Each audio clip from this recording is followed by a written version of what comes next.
If there is one thing Bangkok offers, it's a variety of incredible shopping malls with prices for everyone, from the super rich all the way through to some of the cheapest bargains you'll find. Additionally, they also offer a rather good coffee selection, which is probably really what I'm there for.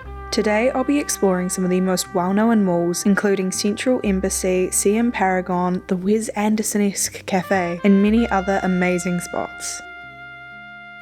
Today I'm heading to check out some of the malls that I haven't been to before, but we're going to go to Rise Coffee first. So essentially there is an area where there's a group of about 5 to 6 different malls which you can easily access using the SkyTrain, but unfortunately I'm not near any of the lines, so I took a grab there instead.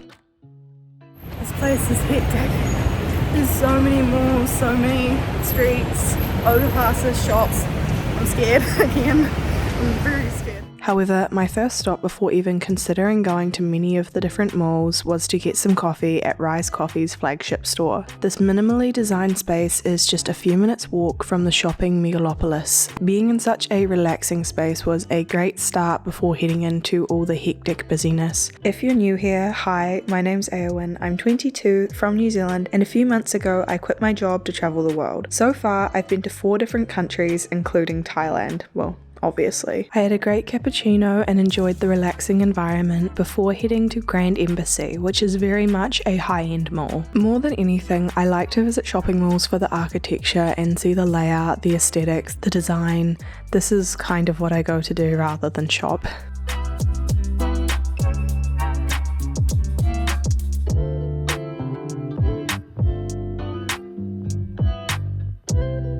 Fortunately, if you don't feel like splashing out on all of the luxury brands, they have an epic food area on the top floor with some insane views. After browsing through their book collection, I stopped at Coffeeology for their famous White Cloud coffee. Even though it was pricey, I'm not gonna lie, this was probably one of the best coffees I've had. The burnt meringue on top sold me more than anything else because I love coffees that add things and kind of change the experience or the flavour.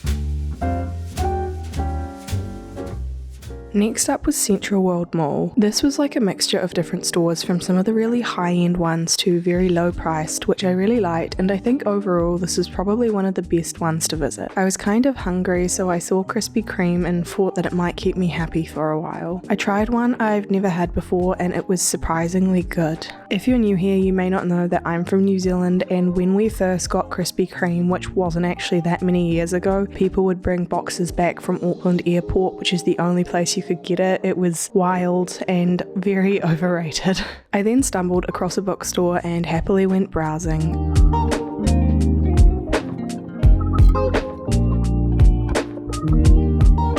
Unfortunately, they didn't have the one Murakami book I wanted, but I did leave with The Secret History, as I'd been hoping to find it in an op shop, but unfortunately have not, and I've wanted to read it for quite a few years, so I figured I would bite the bullet. Having now read this book as well, I have to say that it is such a phenomenal book, and I really wish I had read it earlier.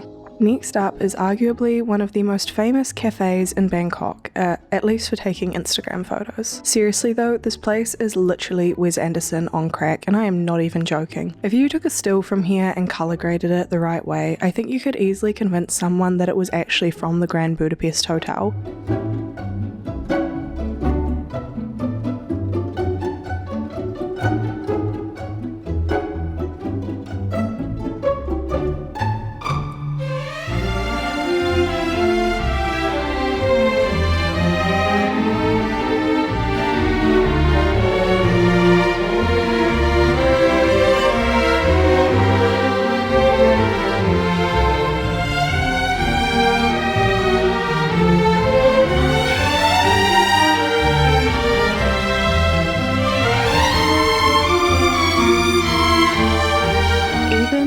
not a film buff, the aesthetics are still pretty spectacular, and I grabbed a delicious hot chocolate to drink while I started reading my book. The book did not match the vibe of the place at all, but that's fine. Even if you don't want to take photos, it's also a very interesting place to watch other people take photos, because I really enjoy watching people take Instagram pics. I think it's one of the most amusing things ever, because I feel like if you took anyone from history and put them somewhere that people were taking Instagram photos, they would be so concerned and really not understand what was going on. I think they would probably think that everyone was very self-obsessed and indulgent, and I guess perhaps it is, but oh well.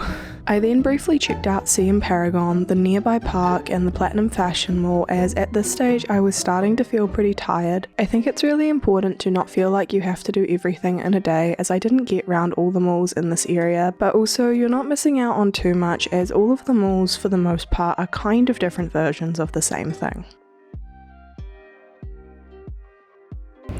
Found a park in Bangkok, how novel.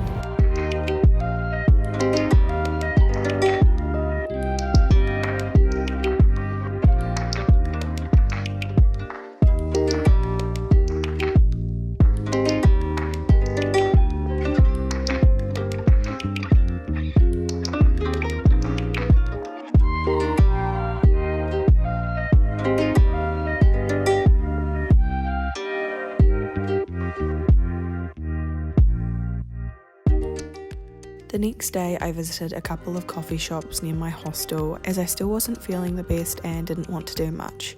These places were also pretty good, but maybe not quite as good as some of the ones at the malls. I had a fantastic day exploring all of these places and really enjoyed my coffees, and would definitely recommend every spot I visited. I hope you'll tune in for the rest of my Bangkok adventures by subscribing. Thanks for watching, and toodles!